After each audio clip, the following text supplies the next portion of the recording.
Il est tombé dans le puits, et ce qui est ressorti n'était plus humain. Les histoires de Flo d'Yves. Elle ouvrit la porte, et il était là, assis dans le salon, immobile, les pieds pendants du canapé, le regard figé vers le mur. « Samy » appela-t-elle. Il ne répondit pas. Ce silence, ce regard, elle le sentit immédiatement. Quelque chose clochait. « Samy, mon bébé ? Maman est rentrée ?» Rien. Pas un sourire, pas un clignement. Juste ce visage raide et ses yeux noirs. Elle s'agenouilla, posant doucement sa main sur le genou de l'enfant. Il cligna des yeux, lentement. Puis il la regarda, enfin. Mais ce n'était pas un regard d'enfant. C'était un regard de spectateur. Un regard qui vous analyse, vous mesure, comme si vous étiez un objet inconnu.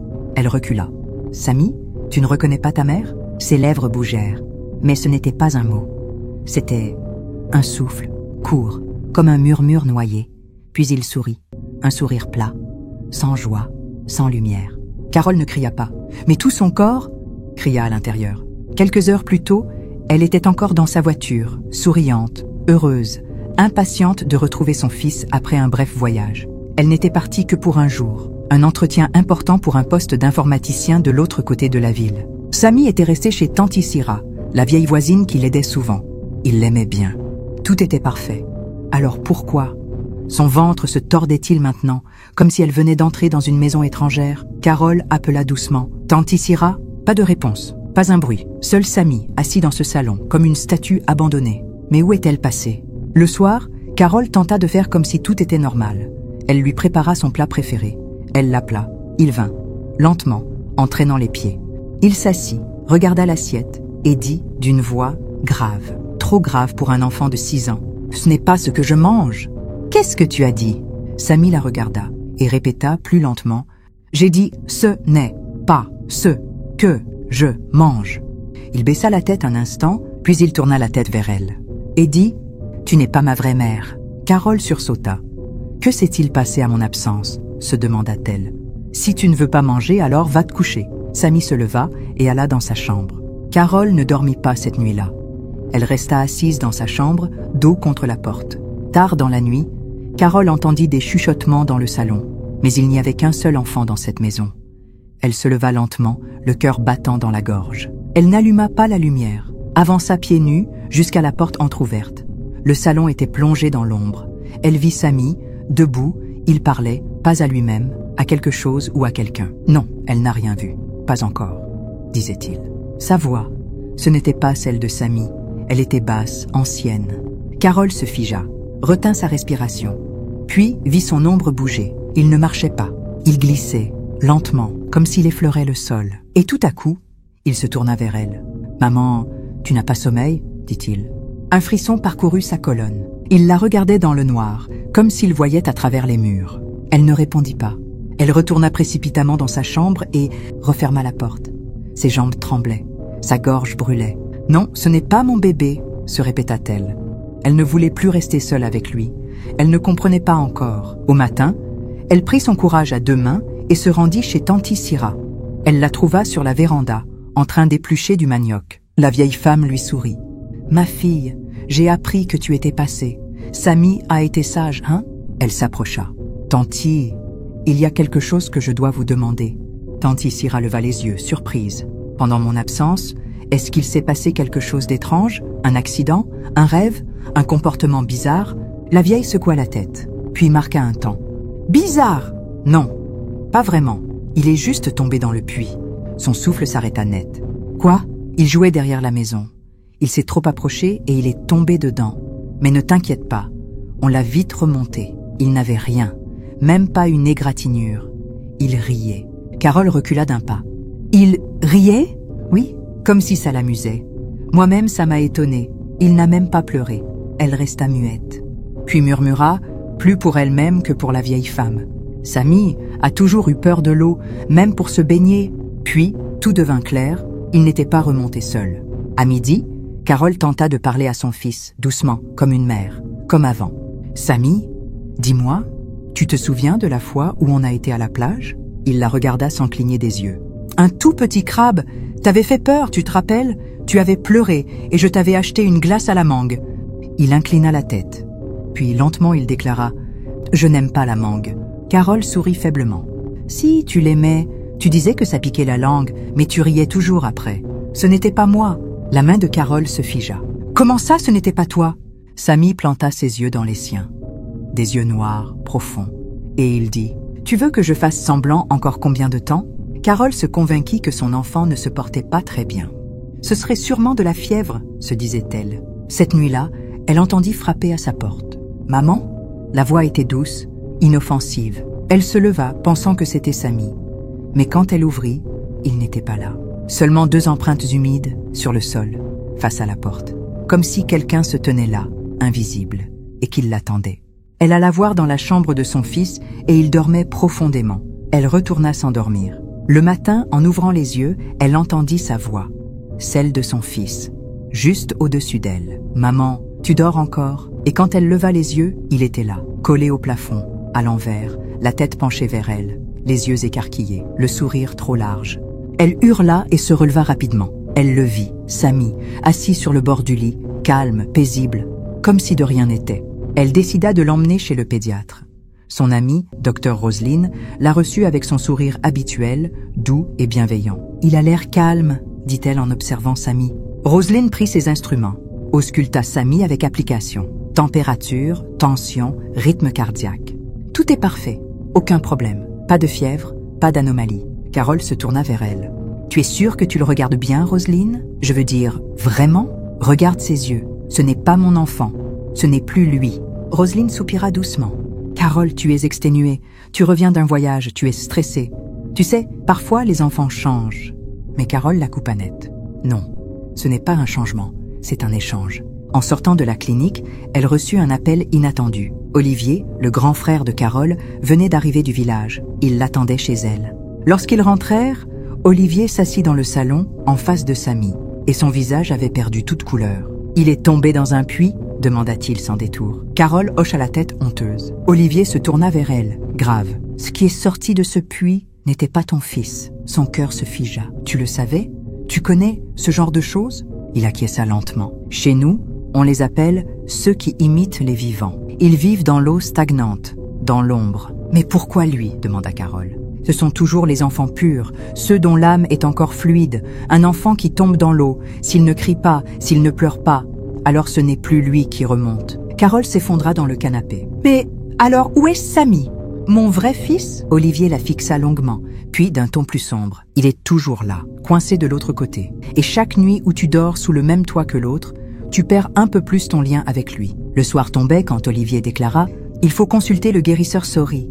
C'est le seul qui a déjà renvoyé ce genre d'esprit dans son monde, selon ce que j'ai appris. Et si l'esprit refuse de partir ?» murmura-t-elle. Olivier soupira. « Alors ton fils sera définitivement perdu, et celui qui vit ici prendra sa voix, sa mémoire, ton amour, et tu ne verras jamais la différence. » Cette nuit-là, Carole resta plantée devant la porte de la chambre de Samy, et elle l'entendit chanter. Mais ce n'était pas une chanson pour enfants, c'était une vieille langue. Sa voix était rauque, comme si des cordes frottaient contre de la pierre. À l'aube, ensemble avec Olivier et Samy, ils prirent la route pour aller voir le guérisseur Sori. Ils arrivèrent à midi. Le guérisseur était assis, une grande canne posée sur ses genoux.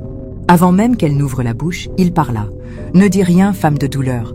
Je l'ai senti depuis. L'eau t'a pris ton fils. Et l'eau t'observe encore. » Elle ravala ses larmes. Olivier s'approcha, baissa la voix. « Vieux père, on a besoin de ton aide. » Le guérisseur hocha lentement la tête. « Apportez-moi un récipient d'eau et amenez l'enfant. » Quelques minutes plus tard, Samy, ou ce qui portait encore son visage, qui était resté dans la voiture, entra dans la cour. Dès qu'il franchit le seuil, les feuilles frémirent, dans un souffle sans vent. Le guérisseur ne bougea pas. Mais sa voix, plus grave qu'auparavant, résonna. « Ne vous approchez pas, posez l'eau entre nous. » Olivier obéit. Samy s'avança lentement vers le bol. Il fixait Sori sans ciller. Puis il parla. « Vous êtes vieux et déjà presque mort. Pourquoi vouloir vous mêler de ce que vous ne pouvez pas comprendre ?» Un silence de tombe tomba sur la cour. Même les oiseaux se turent. Sori esquissa un sourire. « Voilà donc ta vraie voix, » murmura-t-il. « Celle qui n'a pas d'âge. Celle qui vient avant les langues humaines. » Carole recula. Cette voix, ce n'était pas celle de Samy. Elle était distordue, creuse, comme si deux êtres parlaient en même temps à travers une seule bouche. Sori frappa 3 fois le sol avec sa canne. L'eau dans le bol devint noire. instantanément. « Il est temps de parler, dit-il. Toi qui vis dans un corps qui n'est pas le tien, d'où viens-tu » L'enfant le fixa, puis pour la première fois cligna des yeux, à l'envers, de bas en haut, et répondit « du fond ».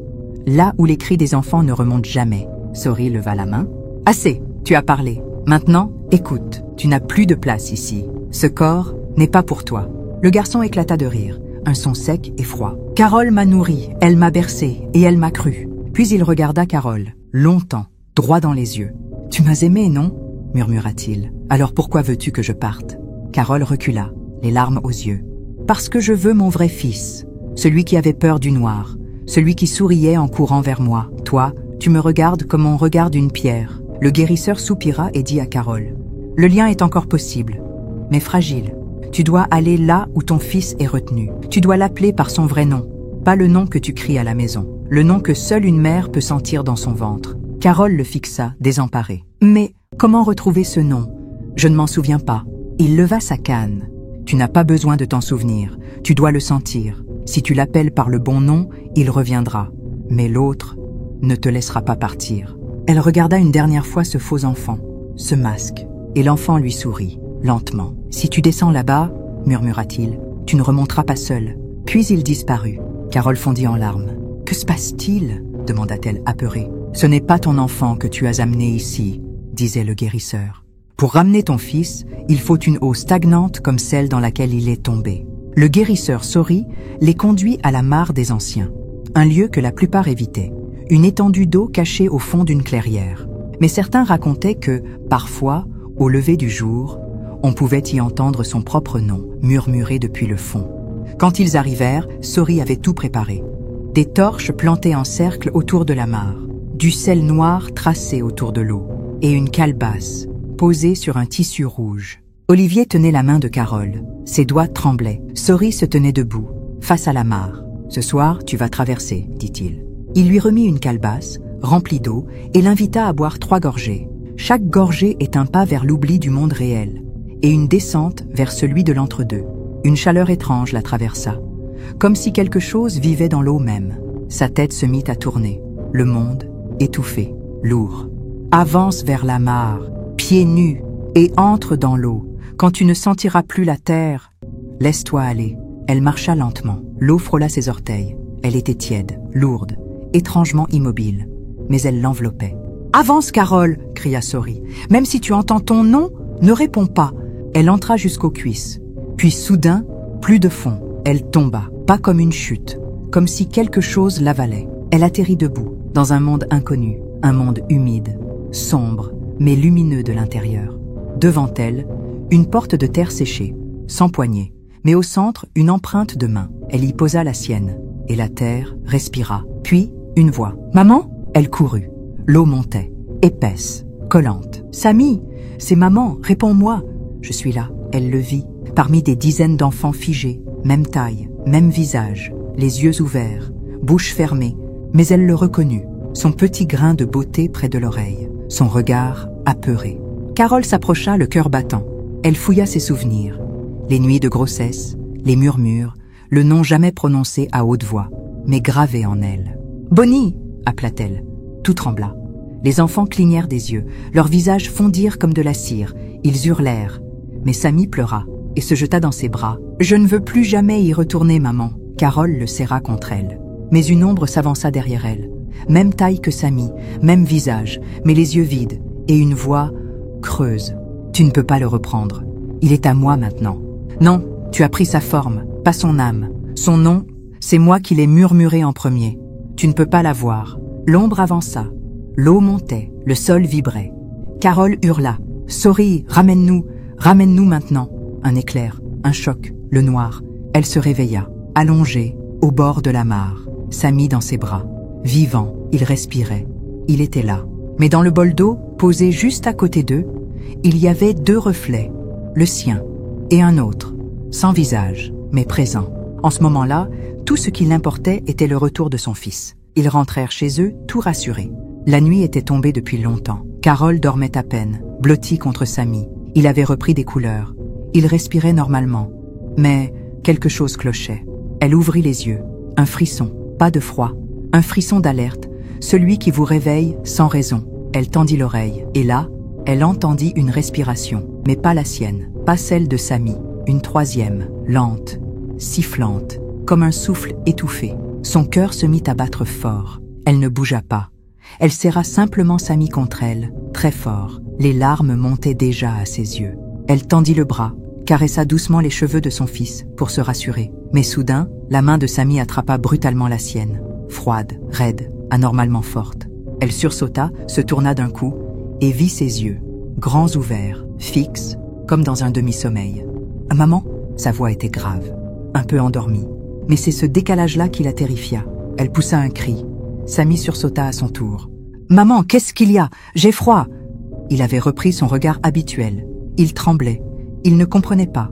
Mais elle avait vu. Quelque chose venait de passer. Par l'espace entre la porte et le sol.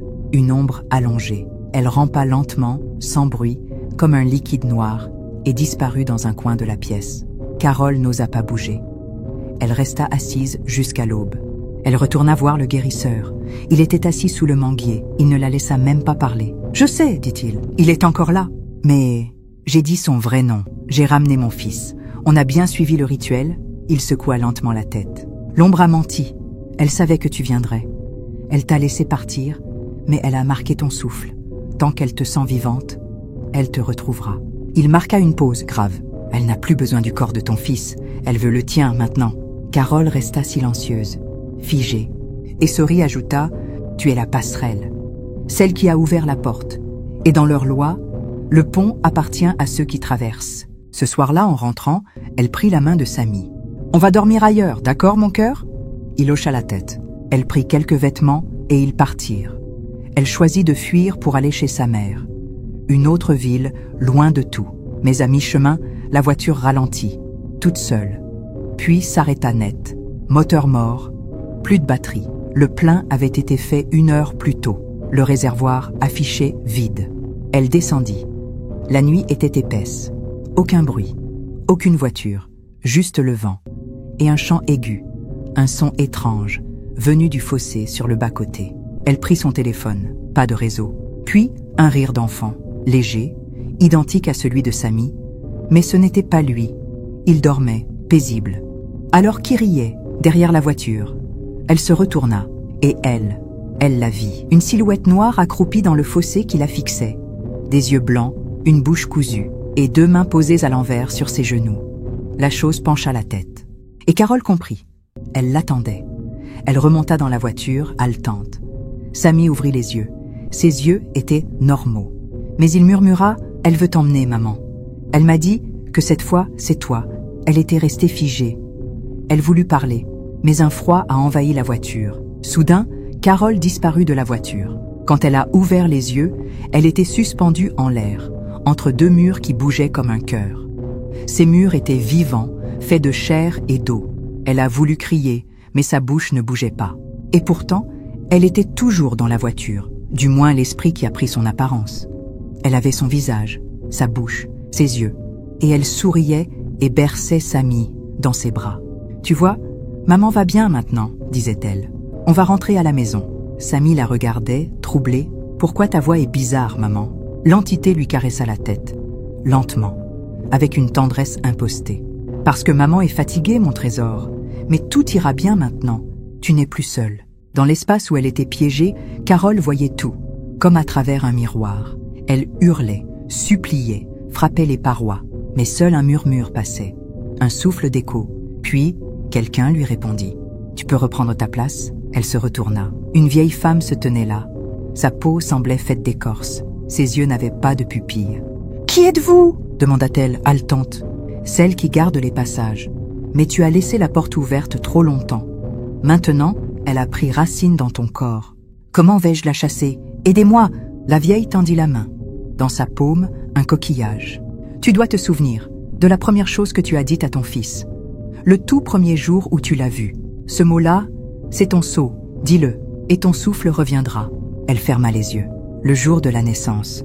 Samy, hurlant dans ses bras. Elle-même, tout en joie. Elle se revit et se souvint du mot. Elle se pencha. Elle ne l'appelait pas par son nom. Elle ne lui disait pas « bienvenue ». Elle souffla simplement. « Ne me laisse jamais seule. » Elle le cria, une fois, deux fois, et le monde se retourna. Elle se réveilla dans son salon. Et devant elle, l'entité hurlait. Sa peau s'effritait, son visage fondait. Elle tenta de bondir sur Samy. Mais Carole s'interposa. « Tu ne l'auras plus jamais, il ne t'appartient pas !» L'ombre se figea. Elle sourit, puis murmura. « Alors donne-toi à la place !» Le silence tomba, comme si le monde retenait son souffle. Samy regardait sa mère, ses yeux pleins de larmes. « Maman, non !» Carole ferma les yeux. Elle comprit. Tant que cette chose existait, tant qu'elle partageait ce monde, Samy serait toujours à moitié pris. Toujours observé, toujours vulnérable. Il fallait rompre le lien, le fil. Elle respira, puis elle parla, pas à l'entité, à son fils. « Ferme les yeux, mon amour, et ne les ouvre que quand tu entendras la fin de ta chanson préférée. Pas avant. » Il obéit. Elle se tourna vers l'ombre et avança. « Tu veux une place? Prends-la. Mais sache une chose, un corps de mère, ça brûle. Ça brûle de toutes les douleurs qu'on a portées, les douleurs de l'accouchement, toutes les nuits blanches. Et cette brûlure-là, tu ne pourras pas la contenir. » Et l'entité hurla, une plainte de gouffre. Elle sauta, et dans un dernier effort, Carole cria « Mon fils est à moi, tu n'auras que moi !» Le monde trembla, la pièce se distordit. Mais au centre, un chant s'éleva, simple, doux, celui qu'elle chantait à Samy quand il était bébé, une berceuse, une vibration du ventre. Et cette vibration coupa le lien. L'ombre hurla, puis éclata, dispersée en cendres. Carole, elle, tomba à genoux, essoufflée, mais entière. Samy ouvrit les yeux, il courut vers elle. « Maman !» Elle le serra. Et cette fois, personne d'autre ne respirait dans la pièce. Ils étaient deux, juste deux, enfin libres. Enfin, presque, car parfois, dans le miroir de la salle de bain, elle la voyait, juste derrière son reflet, souriante, en attente. Cela faisait 6 mois. 6 mois depuis le jour où Carole avait crié le nom de son fils au fond d'un monde sans soleil. 6 mois qu'elle ne dormait plus tout à fait. L'enfant avait retrouvé sa joie, son rire, ses habitudes. Mais parfois, elle surprenait son regard figé, comme s'il écoutait quelque chose en silence. Et chaque fois qu'elle lui demandait « Qu'est-ce qu'il y a, mon cœur ?»